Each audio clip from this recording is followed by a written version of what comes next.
সেমিস্টারের ডিবিএমএস এর সিরিজ, যাতে আমরা পুরো ডিবিএমএস এর যে সিলেবাসটা ইউনিভার্সিটির তরফ থেকে দেওয়া হয়েছে সেটাকে আমরা কমপ্লিট করব।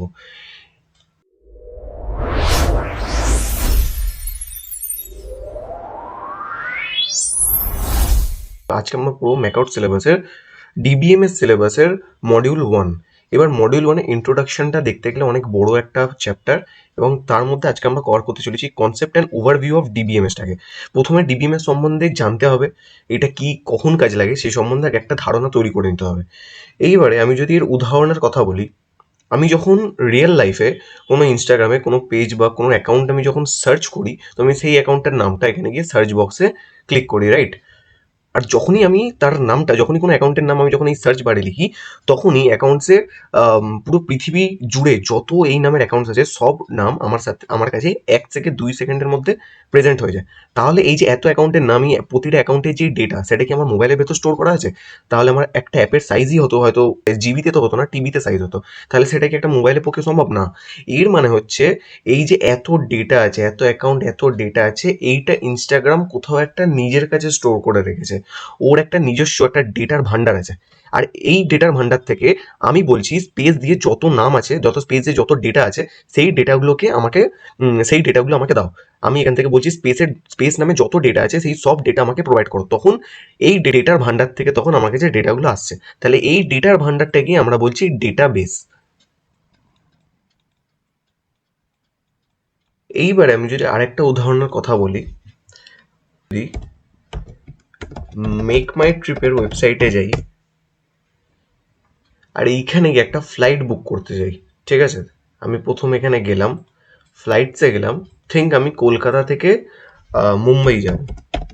তো আমি এখান থেকে ডেটটা সিলেক্ট করে নিলাম, সিলেক্ট করে নিয়ে সার্চ করলাম।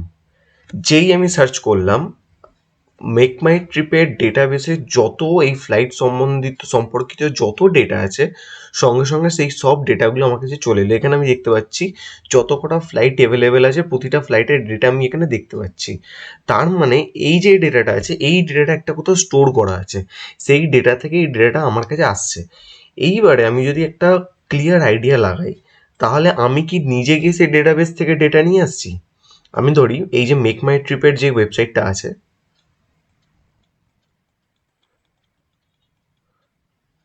তার কাছে তো অনেক ডেটা আছে, ঠিক আছে? তার কাছে একটা ডেটা বেস আছে, তার কাছে একটা বিশাল বড় ডেটা বেস আছে। এবার আমি হচ্ছে ইউজার, তো আমি নিজে গিয়ে কি ওই ডেটাবেস থেকে ডেটা নিয়ে আসছি যে তোমার কাছে হয়তো 500 জিবির ডেটা আছে? এই 500 জিবির ডেটা থেকে আমায় 1 কেবির ফ্লাইটের ডেটা আমায় দাও। আমি কি এটা করছি? না। এখানেই আসছে ডিবিএমএস এর কনসেপ্ট। আমি আমার এই যে ডেটা, যেটা আমি ধরো এখান থেকে আমি যখন কোনো একটা ফ্লাইটের ডিটেলস ফিল করছি, আমি যখন কোনো একটা ফ্লাইটের ইনফরমেশন দিচ্ছি, তো সেইটা কার কাছে যাচ্ছে? সেইটা যাচ্ছে একটা ডিবিএমএস বলে একটা সিস্টেমের কাছে। এটা কিছুই না, এটা হচ্ছে একটা সফটওয়্যার। ডিবিএমএস বলে একটা সফটওয়্যারের কাছে যাচ্ছে। এবার ডিবিএমএস সফটওয়্যারটার কাজ হলো, এই যে এত বড় গোটা একটা ডেটাবেস আছে, এর থেকে ও আমাকে ডেটাটা এনে দেয়, ঠিক আছে? এত বড় ডেটাবেস থেকে গিয়ে ও আমাকে সেই নির্দিষ্ট ডেটাটা এনে দেয়, আর সেই ডেটাটা ইউজারের কাছে যায়। তার মানে ইউজারকে একটা 500 জিবির ফাইল নিতে হলো না। ইউজার কি করলো, 1 কেবির একটা ডেটা সার্চ করলো, আর ঠিক 1 কেবির ডেটাটা সে পেয়ে গেল। এটাই হচ্ছে concept of database management system. এবার ডেটাবেস ম্যানেজমেন্ট সম্বন্ধে ডিটেলে জানার আগে আমাকে বুঝতে হবে যে ডেটাবেস ম্যানেজমেন্ট সিস্টেমের বেসিকগুলো কী কী। প্রথমেই আমাকে জানতে হবে ডেটা সম্বন্ধে। ডেটাটা কি? যে কোনো তথ্য, যেই তথ্যের কোনো নির্দিষ্ট মানে নেই। ডেটা মানে হচ্ছে একটা মিনিংলেস ভ্যালু, মানে একটা এমন একটা ভ্যালু যেটা কিছুকে প্রেজেন্ট করে না। মিনস আমি যদি লিখি 85, আমি যদি লিখি 101, আমি যদি লিখি জ্যাক, ঠিক আছে? আমি যদি লিখি জ্যাক, তাহলে এগুলোর কি কোনো মানে আছে? কোনো মানে নেই। জ্যাক একটা নাম, আমি এইটুকুনি জানি, কিন্তু এটা নির্দিষ্ট কোনো মানে নেই।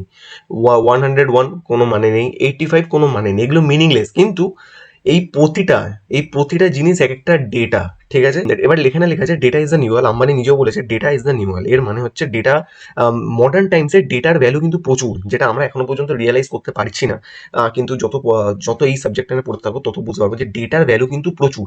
এবার আসছি ইনফরমেশনে। ইনফরমেশনটা বলতে বোঝাচ্ছে হলো এই যে ডেটাগুলোকে কালেক্ট করে যখন একটা এমন ডেটা তৈরি করা হয় যেটা একটা মিনিং রিপ্রেজেন্ট করছে, যেটার একটা নির্দিষ্ট মানে আছে, সেই জিনিসটাকে ইনফরমেশন বলা হচ্ছে। মানে হচ্ছে আমি যদি এখানে 85 101 জ্যাক এই লেখাটা ছিল, তো এবার এইটাকে নিয়ে আমি একটা ইনফরমেশন ক্রিয়েট করবো, ডেটাকে কালেক্ট করে এবং ডেটাকে প্রসেস করে যখন একটা অর্থপূর্ণ একটা মানে দাঁড়ায় তখন সেটাকে ইনফরমেশন বলে।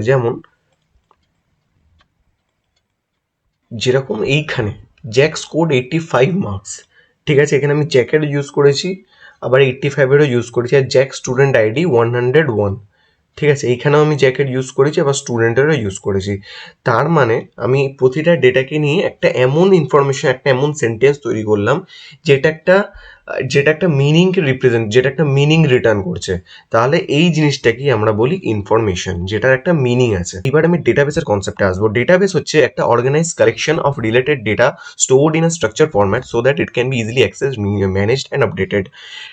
ডেটাবেস হচ্ছে এই যে এত ডেটা আছে, 85 101 জ্যাক, এই ডেটাগুলোকে একসাথে খুব সুন্দরভাবে একটা একটা একটা নির্দিষ্ট জায়গায় স্টোর করা হয়, ঠিক আছে। আর এই ডেটাগুলো সবসময় রিলেটেড হয়। রিলেটেড মানে একে অপরের সঙ্গে, একে অপরের সাবজেক্টের সঙ্গে সম্পর্কিত। মানে ঠিক এইখানে যেরকম জ্যাক 85 101 প্রথম বোঝা না গেলেও, প্রথম যখন এই তিনটে কি আলাদা লাগছিল, কিন্তু পরে গিয়ে আমরা বুঝতে পারলাম তিনটের সাথে তিনটের একটা সম্পর্ক আছে, সেটা হলো একটা স্টুডেন্ট, ঠিক আছে। তিনটেই একটা স্টুডেন্টের ডিটেলস রিপ্রেজেন্ট করে। তেমনি রিলেটেড ডেটা বলতে বোঝায় সেই ডেটাবেসের মধ্যে এক হতে পারে স্টুডেন্টের ডেটাবেস আছে, তার সাথে কোর্সের ডেটাবেস আছে। প্রতি একটা কলেজে একটা স্টুডেন্ট কি কি কোর্স করছে সেই সমস্ত ডিটেল, সেই সমস্ত রিলেটেড ডেটা স্টোর আছে।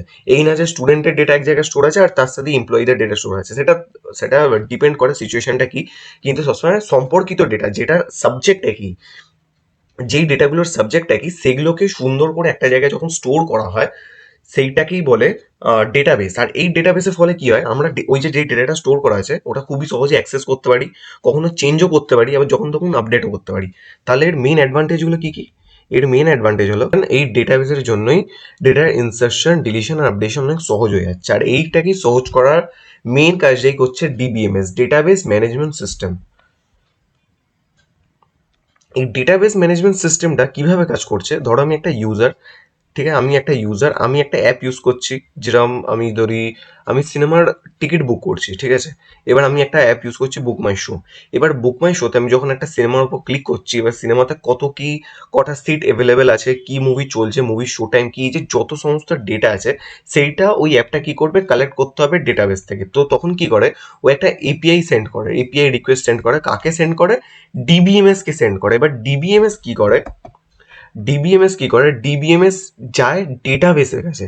এবার ডেটাবেসে এই সমস্ত তথ্য, যত মুভি চলছে, যত মুভি কটার শো টাইম, যত কটা সিট অ্যাভেলেবেল, যেখানে যেখানে হলে চলছে, যেখানে যেখানে সিট অ্যাভেলেবেল, সব ইনফরমেশন এই ডেটাবেসে স্টোর করা আছে।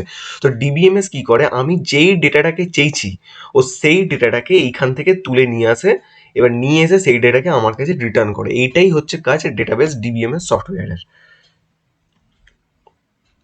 তাহলে ডেটাবেস ম্যানেজমেন্ট সিস্টেম হচ্ছে এমন একটা সফটওয়্যার, এটা কিন্তু কোনো সিস্টেম বলতে, এটা কিন্তু একটা সফটওয়্যার, কোনো হার্ডওয়্যার না, কোনো কনসেপ্ট না, এটা একটা সফটওয়্যার, ঠিক আছে।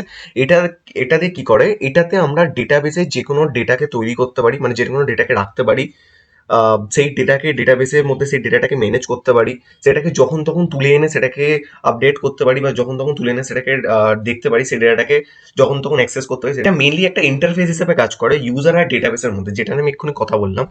এই যে ডেটাবেস আর ইউজার, এই যে দুটো জায়গা, এটা কি করে, এই দুটোর মাঝখানে অ্যাজ আ ব্রিজ কাজ করে।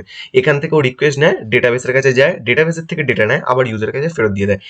এইখানটা একটা ব্রিজ হিসাবে কাজ করে।